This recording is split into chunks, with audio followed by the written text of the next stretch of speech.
अस्सलाम वालेकुम। उम्मीद है आप लोग ठीक हैं, खैरियत से हैं। अल्लाह पाक आप लोगों को अपने हिफ्ज़ व अमान में रखे। हमारी दुआएं हमेशा की तरह आपके साथ हैं। सलामत रहें, खुश रहें। खुदा की ज़ात इसी तरह आप पर अपनी रहमतें जो है वो बरसाता रहे। दोस्तों, 3-4 टॉपिक हैं जो आपसे बात करनी। एयरपोर्ट पर बैठे हैं और आपको पता है कि अल्लाह ताला की ज़ात ने ये सफ़र जो है ना वो अल्लाह बख्शे वालद साहब को वो कहते थे कि ना दे पैर दे विच सफ़र है। मतलब कि वालद साहब जो हैं वो रहते गांव में थे, लेकिन उनका पता नहीं लगता था कि वो सुबह लाहौर होते थे और शाम को वापस गांव होते थे। और उस दौर में लाहौर जाना और वापस आना भी एक बड़ा काम होता था।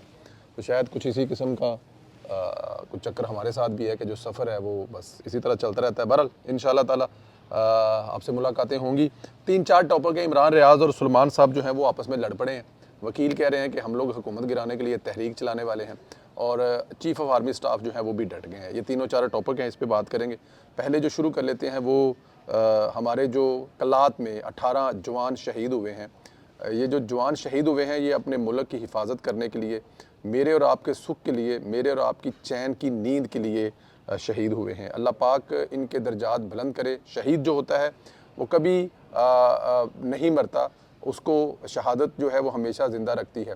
और ख़ास तौर पर जो पिछला आप अगर वक़्त देखें पिछले कुछ अरसे से पाकिस्तान के इन जवानों ने पाकिस्तान की हिफाजत के लिए जो कुर्बानियाँ दी हैं, मेरे ख़्याल में सुनहरी हरूफ में लिखने वाली हैं। और फिर ये कुर्बानियाँ जो हैं एक शख्स तक नहीं होती, ये पूरा ख़ानदान कुर्बानी दे रहा होता है। बहुत सारे ऐसे जवान होते हैं जो मैं और आप देखते हैं जिनके 10 दिन पहले शादी हुई होती है या जिनकी 15 दिन के बाद शादी होती है, जिनका बच्चा 6 महीने का होता है या साल का होता है या 2 साल का होता है। जवानों के माँ बाप बूढ़े होते हैं और वो वाहिद कफ़ील होता है, वो वाहिद अपने ख़ानदान का सहारा होता है, लेकिन इसके बावजूद अपने मुल्क की तरफ वो दुश्मन की मैली नज़र नहीं पड़ने देते हैं और उनके सामने सीसा पलाई हुई दीवार बन के खड़े होते हैं।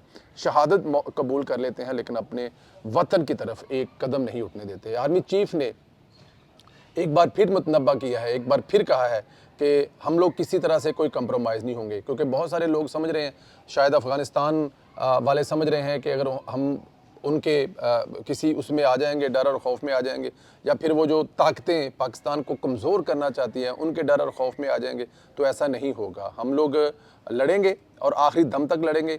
आखिरी दहशतगर्दी की जो लड़ने वाला है उसको ख़त्म करने तक ये जवान अपने अपने मुल्क के लिए लड़ेंगे। बहुत बड़ी कुर्बानी है जो पाकिस्तान की अफवाज दे रही हैं।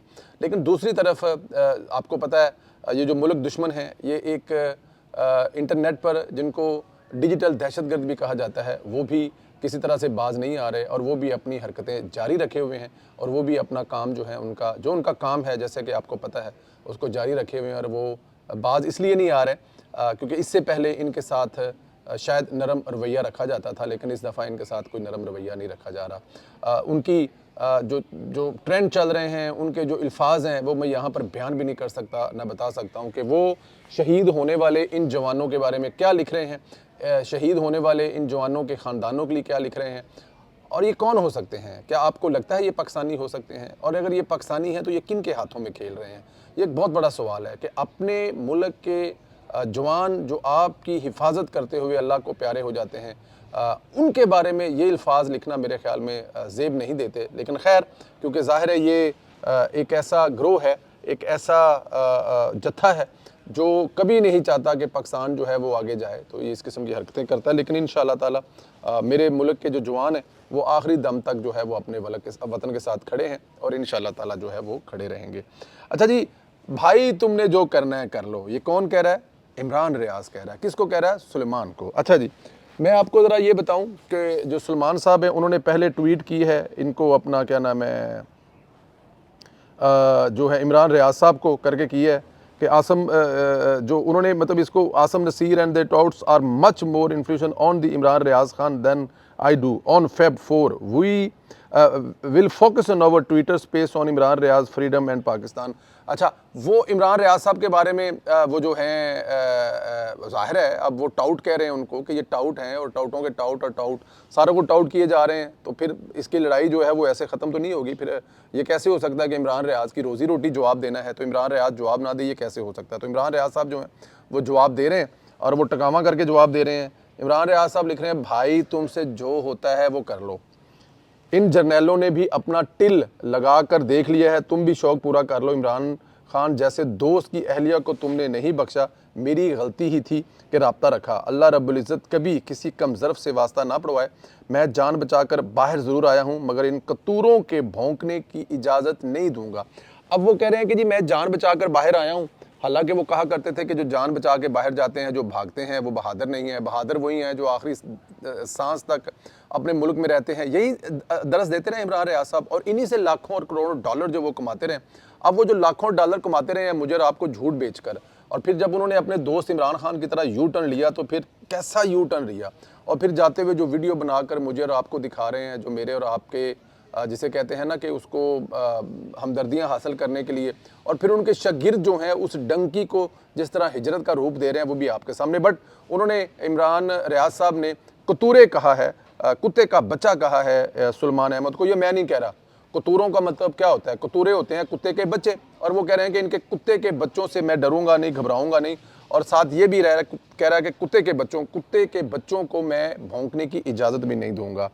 जिनके मुंह से पाकिस्तान में चूं तक नहीं निकली और अब गद्दारों के सर्टिफिकेट देते हैं, फजूल बहस में है, अब मजीद वक्त ज़ाया नहीं करूँगा। और हाँ, मैं एक शरीफ आदमी बिल्कुल भी नहीं हूँ। कह रहा है कि मैं शरीफ आदमी नहीं हैगा, मैं शराफत वर्गे बंदे में रखे हुए ने कब्जा ग्रुप ਜਿਹੜੇ आके कब्जा करते हैं, या तो ਤੁਹਾਡੇ ਘਰਾਂ ਤੇ कब्जा कर लेगा, तो या कह रहा है कि ਤੁਹਾਨੂੰ मैं मरवा भी देंगा। धमकी दे रहा है इमरान रियाज कि मैं शरीफ इंसान नहीं हूँ। अब आप इससे अंदाज़ा लगा लें कि लंदन में बैठा हुआ एक इंसान पाकिस्तान में बैठे हुए लोगों को जो उसके खिलाफ बात करेंगे, जो उसका असल चेहरा आवाम के सामने लाएंगे, वो परवेज़ संदीला भी हो सकता है, वो कोई भी हो सकता है, वो ज़ैद बकर भी हो सकता है, तो वो उनको धमकी भी दे रहा है कि मैं कोई शरीफ इंसान नहीं हूँ। भाई तू शरीफ इंसान नहीं है तो जिसने इमरान खान नहीं छोड़ा, जिसने इमरान खान की बीवी को नहीं छोड़ा, तुम्हें वो शरीफ इंसान लगता है? तो सुलेमान अहमद साहब जो है कि आपको लगता है कि वो कोई शरीफ इंसान है? वो भी अगर अड़ गए हैं तो फिर आप देखते हैं कि कुत्ता कौन है और कुत्ते का बच्चा कौन है। ये अब तुम दोनों की लड़ाई में होगा। देखें कल तक ये मिल पर, मेरे पर, आप पर, पाकिस्तान के अदारों पर, पाकिस्तान की जमहूरियत कर भौंकते रहे हैं, और आज माशाल्लाह ये आपस में भौंक रहे हैं। ये होता है खुदा की ज़ात की तरफ से जब मकाफ़ात अमल जिसे कहते हैं ना, ये वो मकाफ़ात अमल है जिसको मैं और आप जो हैं वो सुनते आए हैं, और अब हम देख रहे हैं कि आपस में लड़ रहे हैं। और ये अकेला ये नहीं लड़ रहा, उधर से सुलेमान अहमद लड़ रहा है, उधर से आदिल राजा लड़ रहा है, उधर से मोईद पीरज़ादा कर रहा है, उधर से वजाहत लगा हुआ है।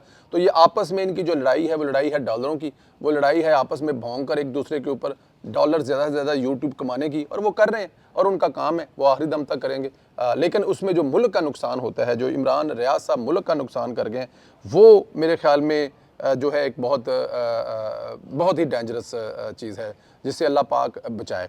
अच्छा जी, एक और ख़बर यह है कि जी वकील जो हैं उन्होंने डिसीजन ले लिया है जी कि उन्होंने हर हाल में जो है वो लड़ाई जो है वो लड़नी है, और लड़ाई लड़नी है इस्टेब्लिशमेंट के ख़िलाफ़, हुकूमत के ख़िलाफ़, इस मुल्क के सिस्टम के ख़िलाफ़। वकील जो हैं इमरान खान के हाथ में खेलने के लिए तैयार हैं, लेकिन मेरे ख्याल में वो 2% है, 4% या 10% है, कितने हैं ये आने वाले दिनों में अंदाज़ा हो जाएगा। वकीलों को शायद अब लग रहा है कि वो जिस तरह मुशर्रफ के दौर में निकले थे और एक बहुत बड़ी तहरीक, नहीं जनाब, ऐसा नहीं है। वो एक और चीज़ थी उस वक़्त, एक और लहर थी, एक और हवा थी, लेकिन अब इस मुल्क में बड़ी मुश्किल से कानून की थोड़ी बहुत हुक्मरानी पैदा हो रही है, और चंद वकला को इसकी इजाज़त नहीं दी जाएगी इसको फिर दोबारा वो गड़बड़ करें। देखें, इख्तलाफ हो सकता है, ये जो अभी हुकूमत ने किया है ये हुकूमत के दायरा कार में आता है, ये कानूनी है, ये कोई गैर कानूनी नहीं है। परवेज़ संधीले को जज नहीं बना दिया, मियाँ जिसको जज बनाया है वो जज बनने के अहल है, जिसकी ट्रांसफ़र की है उसकी ट्रांसफ़र जो है कानूनन की जा सकती है तो की है। अगर लाहौर से इस्लामाबाद लेके गए हैं तो पहले जो जज बैठे हैं वो भी डेफिनेट एक दूसरे सूबे से जा सकते हैं, और यही कानून कहता है, यही पार्लियामेंट ने जो आइन जो पास किया है उसके अंदर सब कुछ लिखा हुआ है। तो यहाँ पर मसाइल क्या हैं, प्रॉब्लम क्या है? असल में क्या है कि यहाँ पे हर बंदे को लत लग चुकी हुई है मेन स्ट्रीम पर रहने की, ख़बरों में रहने की, सोशल मीडिया पर रहने की, और उसमें वकला भी आते हैं, उसमें जज भी आते हैं, उसमें मतलब सारे ही आते हैं। तो सबको अपने अपने शौक़ पूरे करने हैं, वो आप अपने अपने शौक़ पूरे करें, लेकिन अपने शौक़ पूरे करने के चक्कर में मुल्क की तरफ इस नज़र से ना देखें, ये आपसे गुजारिश है मेरे ख्याल में। बाकी जो आपने करना करें, हमें किसी से क्या लेना देना है, लेकिन सिर्फ ये है कि आप अपने राइट को इस्तेमाल करें, हक़ को इस्तेमाल करें। आने वाले दिनों में बहुत अहम इवेंट हो रहे जा रहे हैं। पाकिस्तान तुर्क सदर आ रहे हैं, क्रिकेट की चैम्पियन ट्रॉफी आ रही है, हॉकी के मुख्तलिफ यूरोपियन कंट्री के क्लब आ रहे हैं। तो बड़े अहम दिन है, इंशाल्लाह ताला आपको उनसे भी अपडेट करेंगे। और गुजारिश भी है, रिक्वेस्ट भी है कि खुदारा हाथ हल्का रखें। अगर मुल्क थोड़ा सा बेहतरी की तरफ जा रहा है तो उसको जाने दें। अपना ख्याल रखें, इजाज़त दें। इंशाल्लाह ताला आप लोग में अगले वीलॉग में फिर मुलाकात होगी। अगली मुलाकात जो है वो किसी अगले मुल्क से होगी, साथ साथ आपको बताते जाएंगे। ख्याल रखें, इजाज़त दें, खुदा हाफिज़।